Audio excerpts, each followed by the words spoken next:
होंगे विधानसभा चुनाव आयोग आज कर सकता है चुनावों की तारीखों का ऐलान। दिल्ली में आज दोपहर को चुनाव आयोग की अहम प्रेस कॉन्फ्रेंस। चुनाव आयोग ने हाल ही में प्रदेश का दौरा कर की थी समीक्षा। जम्मू संभाग के 8 जिलों के लिए पुलिस ने लिया बड़ा फैसला। 8 जिलों में 19 विशेष आतंकवाद विरोधी इकाइयां होंगी स्थापित। डीएसपी रैंक के अधिकारी करने जा रहे सभी इकाइयों का नेतृत्व।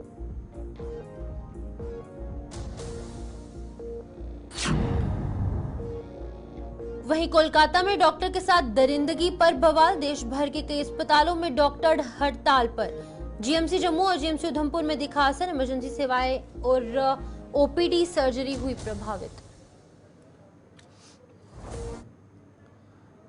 नमस्कार, स्वागत है आप सबका इस खास बुलेटिन में और मैं हूं आपके साथ चिपवन शर्मा। तो चलिए शुरुआत करते हैं बुलेटिन की। जम्मू कश्मीर से अनुच्छेद 370 हटने के बाद पहली बार चुनाव होने जा रहे हैं। चुनाव आयोग आज दोपहर 3 बजे होने वाली प्रेस कॉन्फ्रेंस में चुनावों की तारीखों का ऐलान कर सकता है, जहां पर चुनाव आयोग ने हाल ही में जम्मू कश्मीर का दौरा कर सियासी दलों और प्रशासन के अधिकारियों के साथ बैठकें की थी और बताया जा रहा है कि जम्मू कश्मीर में सितंबर के महीने में यहाँ पर 3 या 4 चरणों में चुनाव हो सकते हैं। आपको बता दें कि एक प्रेस कॉन्फ्रेंस जो है वो आज दिल्ली में आयोजित की जाएगी, जिसमें कि ये साफ कर दिया जाएगा कि जम्मू कश्मीर में असेंबली इलेक्शंस जो है वो कब होंगी, चुनावों की यहाँ पर तारीखों के ऐलान हो सकते हैं। इस पर हम जानकारी लेंगे, लेकिन पहले आपको बता दें कि हाल ही में 8, 9 और 10 अगस्त को जो यहाँ पर इलेक्शन कमीशन ऑफ इंडिया है उसकी टीम जम्मू कश्मीर पहुंची थी। 3 दिन यहाँ पर समीक्षा की गई, सिक्योरिटी के हालातों को जाना गया, तमाम जो सियासी दल है उनसे बातचीत की गई, उनकी ग्रीवियंस को सुना गया और लोगों से भी बातचीत करने की कोशिश की गई। कई डेलीगेशंस जो है वो इलेक्शन कमीशन ऑफ इंडिया की टीम के पास पहुंचे, उनसे बातचीत की गई। 2 दिन वो श्रीनगर में रहे और फिर तीसरे दिन वो जम्मू की तरफ आए और यहाँ पर एक प्रेस कॉन्फ्रेंस जो है वो की गई, जिसमें तमाम चीजों पर उन्होंने यहाँ पर साफ किया। आपको बता दें कि इस खबर पर जानकारी देने के लिए गुलिस्तान न्यूज के एग्जीक्यूटिव डायरेक्टर इशफाक गौहर हमारे साथ ज्वाइन कर चुके हैं। गौहर सर, आप बताइएगा, आज चुनावों की तारीख का ऐलान हो सकता है, एक प्रेस कॉन्फ्रेंस होने वाली है दिल्ली में, क्या कुछ कहेंगे? बिल्कुल, आज लगभग 3 बजे के आसपास ब्रीफिंग होगी, जिसका बाज़ाब्ता तौर पर अनाउंसमेंट खुद इलेक्शन कमीशन ऑफ इंडिया की तरफ से किया गया है और इसमें यह साफ कर दिया गया है कि आज जो ब्रीफिंग होगी वो चुनाव को लेकर होगी। और जो हमारे सूत्र हैं उन्होंने इस बात को लगभग ये क्लियर कर दिया कि 2 राज्य, एक जो जम्मू कश्मीर है और बिल्कुल पड़ोसी राज्य जो हमारा हरियाणा है, वहाँ पर चुनावों का ऐलान जो है वो किया जा सकता है, क्योंकि यही वो 2 स्टेट्स है जहाँ पर इलेक्शन कमीशन ने आकर खुद रिव्यू किया, खुद एसेस किया सिचुएशन को और अब जाकर आज प्रेस कॉन्फ्रेंस जो है वो की जा सकती है। जहाँ तक जम्मू कश्मीर की हम बात करें तो हमारे सूत्र इस बात को बता रहे हैं कंटिन्यूसली कि आज जो ब्रीफिंग 3 बजे होगी उसमें जम्मू कश्मीर को 4 या 5 हिस्सों में चुनाव कराए जाएंगे, 4 या 5 फेजेस में चुनाव कराए जाएंगे और ये चुनाव अगले महीने सितंबर के लास्ट वीक में शुरू हो सकते हैं और फिर आगे पूरा 15-20 दिन चलेंगे, यानी अगस्त तक के चलेंगे और फिर नवंबर आते आते एक एग्जैक्ट गवर्नमेंट जो हमारी होगी वो सामने हो सकती है, एक पीपल्स गवर्नमेंट जो है वो सामने हो सकती है। जैसे आपने खुद कहा कि ये जो पूरा चुनाव है ये बड़ा इंपॉर्टेंट है, क्योंकि पिछले 10 साल से, जब आप देखेंगे लास्ट इलेक्शंस हुए थे आज से 10 साल पहले जब जम्मू कश्मीर विधानसभा के चुनाव हुए थे, तो 10 साल के बाद ये चुनाव है और 5 अगस्त 2019 के बाद ये पहला चुनाव है जब परिसीमन ने अपना काम पूरा किया है, नई कॉन्स्टिट्यूएंसीज बनी है, पॉलिटिकल पार्टियों का विजन बदला है और अब जाकर एक बड़ा इम्तिहान पॉलिटिकल पार्टीज को हर उस असेंबली सेगमेंट के अंदर देना होगा जहां पर वो दावा करते हैं कि उनका मास अपील है, उनका कार्डर बेस है। क्या वो कार्डर बेस वहां पर इंटैक्ट है, नहीं है, ये आने वाले दिन बताएंगे। क्योंकि अब थोड़ी देर पहले जैसे हमने देखा कि नेशनल कॉन्फ्रेंस के जो senior vice president Omar Abdullah है, फॉर्मर चीफ मिनिस्टर, उन्होंने वेलकम किया है इलेक्शन कमीशन की प्रेस कॉन्फ्रेंस का और उम्मीद जाहिर की है कि इलेक्शन ऑन टाइम होंगे और प्ले लेवल फील्ड जो है वो हर किसी को दिया जाएगा। सवाल भी उन्होंने पूछा कि जिस तरीके से back to back transfer Jammu Kashmir के अंदर हो रही है, इस पर भी उनका एक बड़ा सवाल आया है कि आखिर ऐसा क्यों है। लेकिन एक सेट नॉर्म है, चुनाव से पहले तब्दीलियां होती हैं और वही set procedure Jammu Kashmir administration ने भी अडॉप्ट किया है और उम्मीद यही लगाई जा रही है कि आज जब 3 बजे प्रेस कॉन्फ्रेंस की जाएगी इलेक्शन कमीशन के दफ्तर के अंदर, वहां से एक दिशा निर्देश भी आएगा, वहां से एक सेट कैलेंडर आएगा कि किस दिन पहला वोट पड़ेगा और किस दिन ईवीएम से वोट की गिनती का आगाज होगा। यहाँ पर गौर सर जानना चाहूंगी, अगर हम पॉलिटिकल पार्टीज के हवाले से बात करें, बीजेपी है, कांग्रेस है, वहीं पर अगर हम रीजनल पार्टीज की बात करें, पीडीपी, एनसी है, वहीं पर पीपल्स कॉन्फ्रेंस है, क्या लगता है कितनी पार्टियां तैयार हैं लोगों में जाने के लिए? क्या कुछ मुद्दे उठाए जाएंगे ताकि लोगों के जो इश्यूज हैं उनको एड्रेस किया जाए? देखिए, जहाँ तक रीजनल पार्टीज की सबसे हम पहले बात करें, जिनमें नेशनल कॉन्फ्रेंस है, पीपल्स डेमोक्रेटिक पार्टी है और पीपल्स कॉन्फ्रेंस है, जम्मू कश्मीर अपनी पार्टी है और दीगर छोटे दल हैं, ऑलमोस्ट सब ने लंगर लंगूट उसी दिन कस लिया था जिस दिन जम्मू कश्मीर के अंदर लोकसभा के इंतखाबात हुए थे और उसके बाद ये उम्मीद लगी थी कि शायद अब बैक टू बैक चुनाव होंगे। इसलिए तैयारियां ऑलमोस्ट सभी पार्टीज की तरफ से की गई है और की जा रही हैं अभी भी, और वो बिल्कुल तैयार है चुनाव करवाने के लिए। लेकिन अब मुद्दे क्या होंगे, ये बड़ा इंपॉर्टेंट है, क्योंकि पहले जब चुनाव होते तो एक स्टेट के चुनाव होते थे, जो असेंबली बनती थी उसके पास पूरे पावर्स होते हैं। अब की बार पावर कर्टेल हुआ है, पावर शिफ्ट हुआ है, पावर सेंटर वो असेंबली नहीं रही है जो असेंबली में पहले हुआ करती थी, वो चीफ मिनिस्टर का ऑफिस नहीं रहा है जो पहले हुआ करता था। इसलिए अब की बार जो एजेंडा भी आएगा, जो मैनिफेस्टो आएगा, वो भी फूक फूक कर होगा। सिर्फ वो बातें होंगी जो लोगों के साथ जुड़ी हुई और जिनमें विकास कार्य सबसे बड़ा इंपॉर्टेंट है, बेरोजगारी सबसे बड़ा इंपॉर्टेंट है, जो यहाँ पर इंडस्ट्री का मामला है उस पर बात की जाएगी। और फिर यह भी एक लंबा प्रोसेस होगा कि 370 जमीनों का आरक्षण और दीगर मामले भी कहीं ना कहीं अपने एजेंडे में बात होगी। तो कुल मिलाकर ये वाला जब आप इलेक्शन देखेंगे तो ये माइन्यूटली देखा जाएगा, एक पार्टी लेवल पर ये माइन्यूटली देखा जाएगा, उन उम्मीदवारों पर जिन्हें खड़ा किया जाएगा ये माइन्यूटली देखा जाएगा कि अगर हम किसी को वोट करते हैं तो क्या वो इतना कैपेबल है कि इन मुश्किल हालात में वो हमारी कोई मदद करके या वो कुछ बेटर परफॉर्म कर सकता है। तो इसलिए ये चुनाव मास अपीलिंग होंगे और बड़े पैमाने पर इस चुनाव में लोग हिस्सा ले सकते हैं, इस तरीके की उम्मीद लगाई जा रही है। आखिरी सवाल, यहाँ पर सिक्योरिटी के हवाले से अगर बात करेंगे, हमने पिछले दिनों देखा कि डिफेंस मिनिस्टर राजनाथ सिंह द्वारा भी मीटिंग की गई, वहीं पर जम्मू कश्मीर में हालात कुछ अभी सामान्य नजर नहीं आ रहे हैं अगर हम ग्राउंड लेवल पर देखें, तो क्या लगता है एडिशनल डिप्लॉयमेंट सिक्योरिटी की यहाँ पर देखने को मिल सकती है चुनावों का ऐलान होने के बाद? देखिए, इसमें कोई शक नहीं है, कश्मीर के मुकाबले में जम्मू में थोड़ा सा टेंशन पिछले कई हफ्तों से देखने को मिला, जहां पर 5-6 डिस्ट्रिक्ट्स के अंदर बैक टू बैक खबरें आई कि मिलिटेंट मूवमेंट है और कहीं ना कहीं एनकाउंटर्स भी हुए, इसमें दो राय किसी की नहीं है। बाय एंड लार्ज जब आप जम्मू कश्मीर की पिक्चर को देखेंगे तो आपको स्टेबल पोजीशन दिखेगी,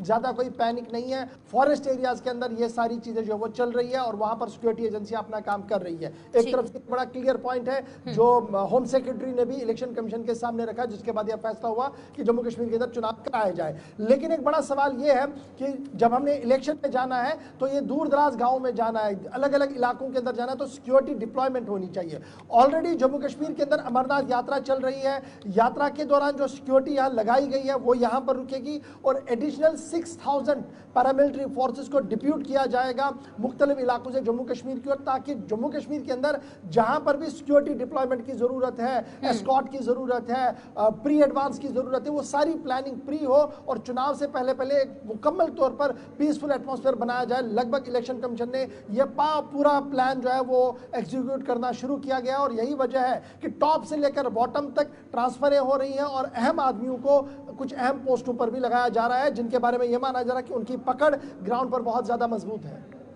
ठीक है गौहर साहब, बहुत बहुत शुक्रिया तमाम जानकारी देने के लिए। यहाँ पर गुलिस्तान न्यूज के एग्जीक्यूटिव डायरेक्टर जो है वो तमाम जानकारी दे रहे थे, जहाँ पर आज दिल्ली में तकरीबन 3 बजे के करीब एक प्रेस कॉन्फ्रेंस होगी जिसमें ये बताया जा रहा है कि जम्मू कश्मीर में असेंबली इलेक्शंस का ऐलान हो सकता है। अभी तक इस पर कोई पुष्टि नहीं है, लेकिन आपको बता दें कि प्रेस कॉन्फ्रेंस के हवाले से भी आपको लगातार अपडेट करते रहेंगे। इसी तरीके की खबरों के लिए आप जुड़े रहिए गुलिस्तान न्यूज के साथ। यहाँ पर रुकते एक छोटे से ब्रेक के लिए।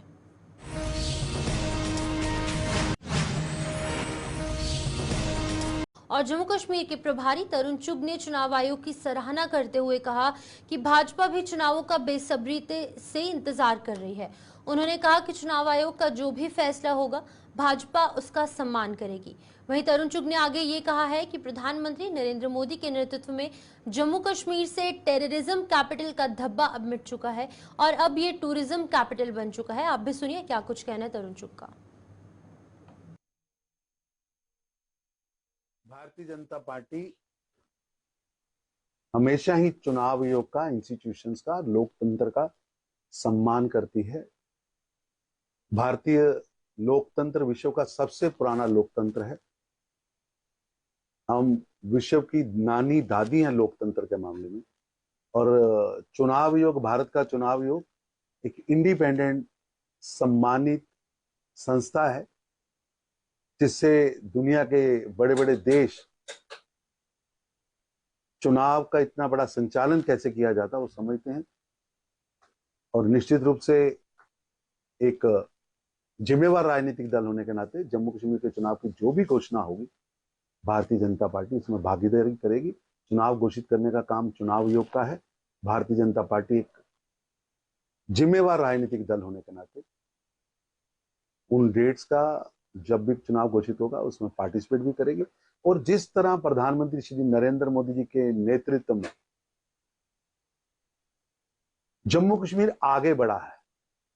जिस जम्मू कश्मीर को टेररिज्म कैपिटल बना दिया था इन तीन परिवारों ने, गांधी नेहरू परिवार, मुफ्ती परिवार और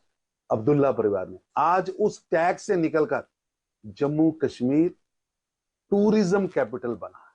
जहां बायकाट की राजनीति होती थी वहां भारी पोलिंग की राजनीति होती है, क्योंकि प्रधानमंत्री मोदी जी ने विकास व विश्वास दोनों ही वहां खड़े किए हैं। आज लोगों को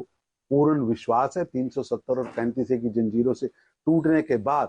तेजी से जम्मू कश्मीर आगे बढ़ा। भारतीय जनता पार्टी तो जिस तरीके से आपने सुना, यहाँ पर भारतीय जनता पार्टी के राष्ट्रीय महासचिव जो है और जम्मू कश्मीर के प्रभारी तरुण चुग ने क्या कुछ कहा है, तो अधिक जानकारी देने के लिए हमारे साथ एक बार फिर से गुलिस्तान न्यूज के executive director Ishfaq Gauhar join कर चुके हैं। गौहर सर, एक बार फिर से आपसे जानना चाहूंगी, जहां पर आपने भी सुना कि तरुण चुग जो है वो यहाँ पर 3 परिवारों पर निशाना साधते नजर आए, क्या कुछ कहेंगे? बीजेपी की जहां तक हम बात करें, बीजेपी कंटिन्यूसली 2019 से पहले भी national conference, peoples democratic party और कांग्रेस का निशाना बनाती हुई नजर आ रही थी। 2019 के बाद इस निशाने में और ज़्यादा तेज़ी आई, इसमें बहुत ज़्यादा बढ़ोतरी हुई और फिर आज के दिन में जब चुनाव सामने हो और इस तरीके की बात हो, शायद ये एक्सेप्ट ही नहीं होगा, क्योंकि बीजेपी का एक मेजर एलाई पार्टनर बहुत पहले नेशनल कॉन्फ्रेंस रह चुका है। लेकिन जम्मू कश्मीर की जहां तक हम बात करें तो जम्मू कश्मीर के अंदर चूंकि बीजेपी फोर फ्रंट पर है, इन्हें जम्मू कश्मीर के अंदर चुनाव लड़ना है और इस तरीके की बातें अब बहुत ज़्यादा आएंगी। लेकिन देखना है कि अब जम्मू कश्मीर के लोग, एंटायर यूनियन टेरिटरी के लोग किस तरीके से वोट करते हैं। क्या अब की बार भी मैसिव वोटिंग होगी अक्रॉस जम्मू, अक्रॉस कश्मीर? क्योंकि अगर वो होता है तो बहुत सारे उलटफेर जो है वो सामने आ सकते हैं।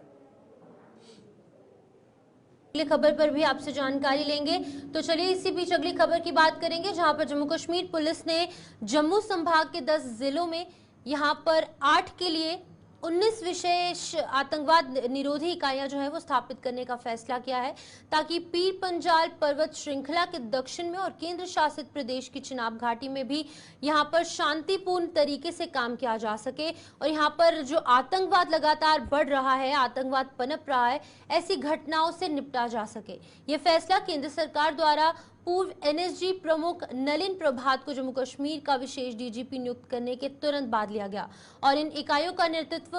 डिप्टी एसपी रैंक के अधिकारी करेंगे और ये इकाइयां उन क्षेत्रों में तैनात रहेंगी जहां पर आतंकवादियों की गतिविधियां देखी जा रही हैं। जहां पर जम्मू डिवीजन की अगर बात करें तो लगातार यहां पर कुछ सिचुएशन जो है वो टेंस नजर आ रही है, लगातार यहां पर टेररिस्ट अटैक्स देखने को मिल रहे हैं, एनकाउंटर्स काफी ज्यादा देखने को मिले, जिसकी वजह से यहां पर सिक्योरिटी ग्रिड को टाइट करने के लिए एक बड़ा फैसला लिया गया है। एक बार फिर से हमारे साथ इशफाक गौहर सर ज्वाइन कर चुके हैं, गुलिस्तान न्यूज के एग्जीक्यूटिव डायरेक्टर। गौहर सर, इस हवाले से जानकारी दीजिएगा। था ये जम्मू प्रोविंस की जहां तक हम बात करें, बैक टू बैक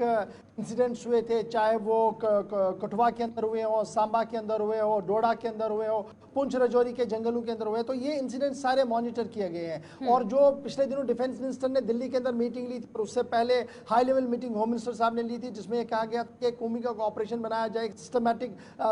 तरीका बनाया जाए ताकि ये जो ग्रॉस पेनिट्रेशन होने की कोशिश हो रही है मिलिटेंट की तरफ से, इसको रोका जाए। शायद यही एक बड़ा वजह है कि अब की बार Jammu Kashmir police forefront पर आई और जम्मू कश्मीर पुलिस की तरफ से ये साफ कर दिया गया कि ये दस्ते जो हैं, ये जो फोर्सेस बनाई गई हैं